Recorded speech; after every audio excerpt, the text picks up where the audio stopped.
Hey friends! I'm going to do a review for you today of the Weiser Tarot, which is new, obviously, from Weiser, which is essentially a recoloring of the Wade Smith deck, a deck that, if you follow my channel, you know I have a very long and complicated history with. It was my first deck. This is my first deck here. It was the original Wade Smith, the original Rider-Waite Tarot pack. We didn't call it the Wade Smith Tarot back then. And it's in a purple box now, and it's the coloration that everyone hates. But you know, again, it was my first deck, so it was the one that I kind of, grew up with, literally. I don't read with the Wade Smith deck much. I think the last time I did, I used the Hoi Polloi, because it was new to me, and I just wanted to sort of see it in action. And the Moon Baby deck was actually the one that made me want to look at the Hoi Polloi. Anyway, the Weiser Tarot came out, or was announced this summer, and with some fanfare by folks, well known in the tarot community, and one of the things it was being heralded for was its inclusivity in terms of coloration of skin tones, and just sort of general inclusivity, diversity, etc. I am very mistrustful of the mainstream publishing industry, because I think what they're willing to settle for is different from what the mass market, or rather, I should say, the concerned market about diversity, equity, inclusion in tarot is willing to settle for. So I pre-ordered it, and I will tell you, it has been a hell of a fucking ride getting it into my hands today, thanks to, I guess thanks to Mercury retrograde, but, been just a total mess. So this is not an unboxing. I have looked at this deck, I read through the little guidebook, and what I'm going to do is show you the deck, and I'm just going to give you some statistics, statistics sound so cold, but, out of the gate, there are about 30 cards in the deck that clearly depict people of color in various tonalities. And that is any card that has multiple people and at least one BIPOC person on the card. There are around 35 that feature white faces. Sometimes they're completely paper white, sometimes they're, actual skin toned. So the balance still shifts more towards white, although by a little bit. To me, I feel like if we're going to tip the scales, it should be in the other direction. So knowing that, it is more diverse, certainly, than I think any other version of the Wade Smith that I've come in contact with.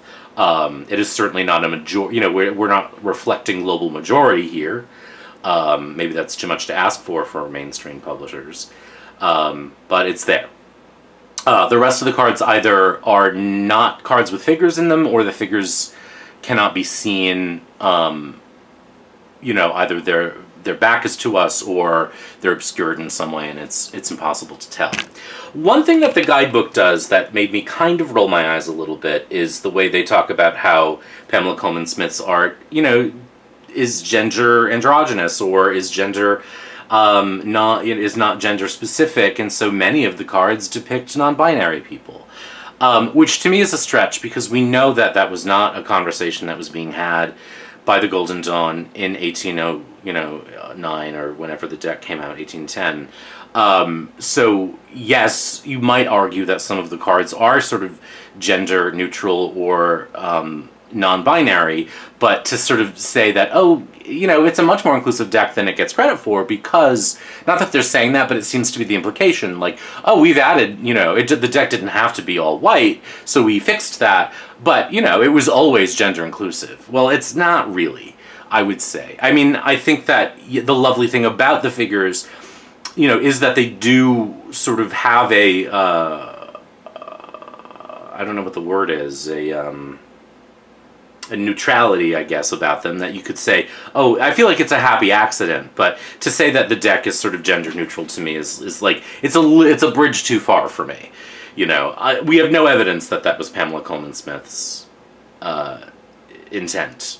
And so I think to sort of suggest that it is, or to suggest that the deck just happens to be gender fluid, to me, I think is just a little marketing and a little, they should have just left that out, sort of thing. And the deck has never really shown fat people in it or disabled people in it. So, if you don't like the Wade Smith deck, this version of it is not going to change that. That said, there's a lot to like about it if you do like the Wade Smith deck and you're looking for a deck that is more representational than other versions that have been published. I'm actually surprised that US Games never sort of came around to doing this sort of thing, but they didn't. Weiser did. Whatever. The box is great. It's a really nice box. The cardstock of the deck is beautiful, really great. I mean, the box itself is really sturdy. They did a nice job with it. The guidebook is not going to tell you anything you didn't already know if you've been reading tarot longer than a year. But there's a nice bibliography in the back. A little bit about Weiser, a little bit about US Games, and it feels nice. It's again, nicely published. The deck, like I said, the cards are really beautiful, production quality wise. I don't know how I feel about the back, honestly. It's got these ankhs and then the rose. I mean, the sort of famous University Press edition, the pink ankh, which I actually have, was known for that. And I think it's nice. I mean, I will say sort of artistically, color palette wise, it's gorgeous. You know what I mean? From a production standpoint of the cardstock, I have shuffled this. I will shuffle it for you. Beautiful cardstock, nice and matte, but nice and flexy. Not I wouldn't say that sort of sticky matte that has become so sort of popular in indie publishing. And it's watercolor, and I think that the only way to really see it is to see it. So, I'll zoom in as much as I can. But, it's really sort of hard to see how lovely the coloration is unless you're looking at it. The Hebrew alphabet is there along with astrological associations. I don't use either, but they're there. Again, how I feel about the assignment of Kabbalah to tarot is kind of, I was going to say kind of problematic. It is, it's outright, problematic. So it's the Wade Smith deck, but it's really beautifully rendered in terms of coloration. And I would say 100% this is the version I would reach for if I were reaching for a Wade Smith deck. I do wish they had kept the hand-drawn font. But c'est la vie. I don't love this sort of papyrus-esque thing they chose. It just makes me think of Ryan. What's his name? I can't remember his name. There's this SNL sketch. But the color choices are really perfect. Well, perfect. I don't know why I said perfect. They're great. There's an interesting thing about me as a reader here as we come to the Hierophant, which is that because I learned the Wade Smith system, I had to adapt it to my own way of looking at the world. One of the things I've come to is that when it comes to cards like the Pope, or the Hierophant, or the Hanged Man, or even the Court, I'm not a royalist. I hate hierarchies. I am a former Christian. I hugely resent the church. And yet, they are there in the deck, and I've had to work with them. And the thing that I've come to is that though I don't like hierarchies, they exist in the world. Though I don't like, problematic organizations, they exist in the world. Though I don't like misogyny and, that sort of thing, it exists in the world. And as a tarot reader, I need cards that speak to those things. So when decks neutralize the Hierophant or the Hanged Man, or even sort of recast the Court as something, again, neutral, I'm fine with it, but I'm still going to I still sort of need the energy of the Emperor and the Hierophant, because there are dominant and problematic men and institutions in the world as much as there are, progressive ideals. Do you know what I mean? Like, they are still active and alive, which means that as a reader, I need to know when those energies are active and alive in a situation for a client. So I don't, from a tradition standpoint, I don't really care about the titles being changed or updated as much, because I learned to work with them in a way that sort of makes sense given the world that we live in. I used to care about the ordering of 8 and 11, strength and justice. I don't care about that anymore. The numbers of the majors rarely impact or influence my reading. I will say this is probably the only Wheel of Fortune in a Waite-Smith deck that I've ever thought was pretty. And again, the color scheme is really nice. Because this was the deck that I learned with, I had to sort of decide how to work within the structure of it. And I've been doing that for 23, 24 years now. So, it's just ingrained in me to do that. And I'm not saying that's the right way to do it. It's just that I will, when I teach the king, queen, page, and knight, and I talk about the difference between the king and the queen, and the fact that the queen exists in a patriarchal society where she's expected to do nothing but be a royal uterus, and that if a queen ascends to the throne, the job is the same, but the obstacles are different. And that a king is a patriarch in a patriarchal society who was told his whole life that he was ordained by God to do what he did. You know what I mean? And so we take the metaphor of those old-fashioned royalist concepts and then think about how that affects people in modern life. And of course, we know that there are men walking around who have felt their entire lives that they were entitled to Harvard, Yale, and the CEO private airplane. You know what I mean? That there are women who are working in positions that they've had to sort of maneuver misogyny their whole lives. But also that there are those of us who, like the queens, have wound up in positions we weren't expecting, and have to use cleverness and our different skills in order to achieve results in ways that other people don't. And so for me, those metaphors of royalism or the Hierophant or whatever can be translated into modern life in a way that it doesn't sort of encourage the royalty, but it makes those cards a little more relevant today because they're metaphors for an experience of hierarchy and bias and discrimination. As you can see, the color palette is gorgeous. It really, really is beautiful. I really loved the tower for some reason. And then here we are in the world. So we go to the suits. Again, there's nothing, other than the coloration, nothing has changed in the deck, so we still get the cards. Even these two cards, right? These are the two most sort of colonial British Empire cards in the deck. Very, on topic right now after the death of the Queen in England. And it can be annoying to see this, and yet those colonial impulses still exist. Those dominion impulses, the eminent domain impulses, are still alive and well and working in the world. And so as a reader, to see that in a spread can be useful. You know what I mean? Like what are you trying to have dominion over that doesn't belong to you? What are you trying to colonize that doesn't belong to you? Those are interesting conversations that can be had within the context of this deck or other decks in its system. And so this is all by way of saying that one of the reasons why my relationship to it is so complicated is because I learned to work with it rather than to fight it in a way. To say, okay, well, this is what it is, and this is the tarot deck as I understood it when I was a kid. And figured out over, the years that followed how to sort of make it make sense to me. And so I did that. But modern readers don't have to do that, and there's something kind of nice about that, It's like, we have a generation of kids who get to go to the prom with their same-sex partners or their, non-binary or trans kids who are more accepted in some places than they would have been 20, 30 years ago. They're not facing the same sort of discrimination. Look, I'm not saying it's gone away. It's not fixed. In fact, things are getting worse in a lot of ways. But the idea is that it's a different thing, and you don't have to start with the Waite-Smith deck anymore, which means you don't have to learn to work around the things that are irritating about it.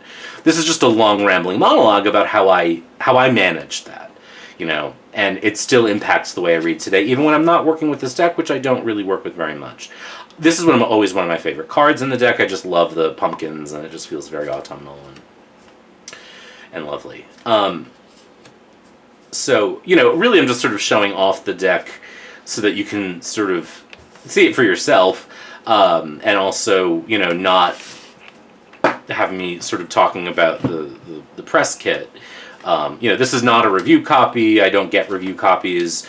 I have more and more started saying no to review copies of anything. But I wanted to show it because I know people are going to be interested, and I know people are going to buy it, and I want to be able to say, okay, here's what it really looks like. Here's how I'm feeling about Waite Smith generally, but you can make the decision for yourself. Again, if you don't like the Waite Smith deck, this isn't going to fix that. And there's an argument to be made that sort of painting a diverse version of this deck is wallpapering over its problems.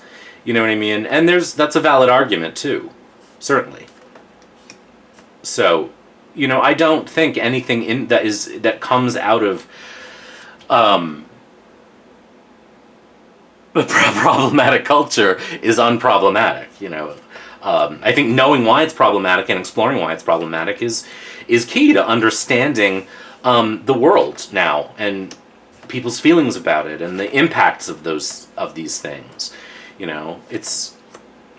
It's an important thing to sort of be aware of why why is it problematic that Kabbalah was appropriated by Gnostic Christian organizations. I'm not an expert anthropologist on esotericism, but I've read a fair amount, and the thing that I know is that a lot of esotericists were pretty anti-Semitic, and a lot of esotericists took something from Jewish mysticism that didn't belong to them, that they didn't understand, but also used it as a tool of anti-Semitism.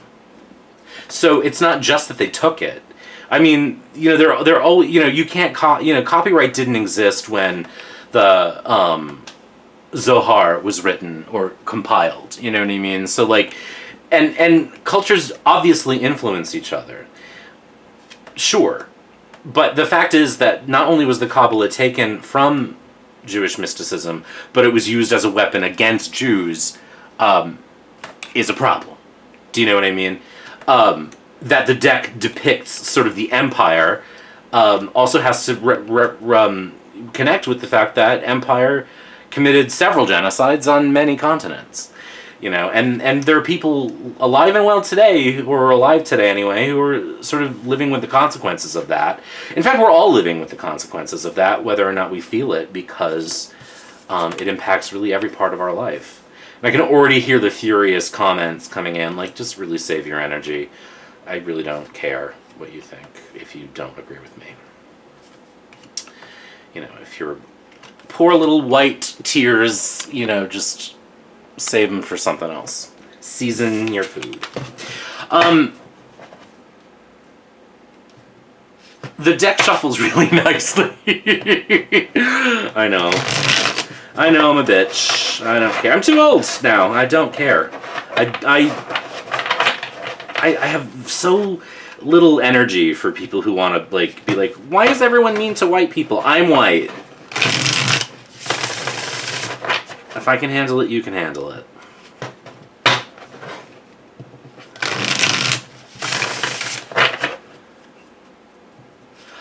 Yeah, I mean, the cardstock's really nice. Kind of buttery smooth. It shuffles great. Overhand shuffles really nicely.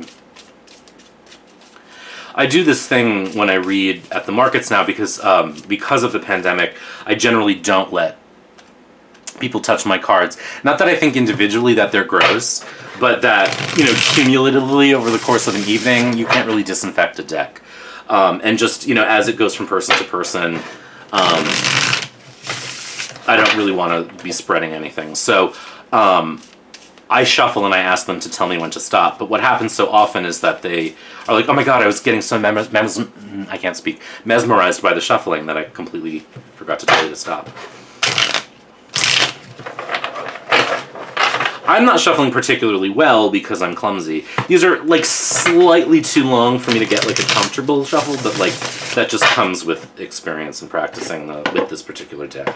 How often will I use this? I don't know. I mean, it's a weird thing, as you can see. It's like how do you feel about your family? How do you feel about your old, racist grandparents? What do you, I don't know, it's what do you think about the schooling where you realize you didn't really learn the lessons that you were supposed to, and yet, you still have you know, experiences that matter to you. You know, I hate this deck and I love this deck. So I don't know what to say about it yet. Or I don't think I ever will, you know. I think that this is as good a Waite-Smith deck as is on the market. I think they really hit the ball out of the park with the production quality. I think they really succeeded beautifully with the coloration of the artwork. I think it is a well past time that there be a mass market deck that does feature an array of skin tones in a deck that many people reach for as their first deck. I think that this is out of frame.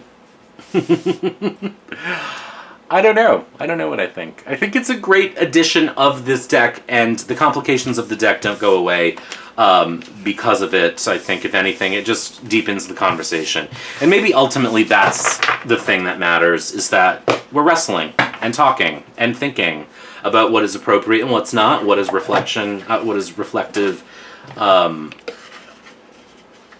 representation and what's not, you know. None of the people that I have seen quoted about this deck are, as far as I know, people of color. And I'm another white voice adding to that chorus. So, you know, there's that. You know, there are no easy answers when it comes to this stuff, excuse me. But, anyway, you know, a complicated review of the Weiser Tarot. If I do reach for a Waite-Smith deck, it will probably be this one. So, bravo from that point of view.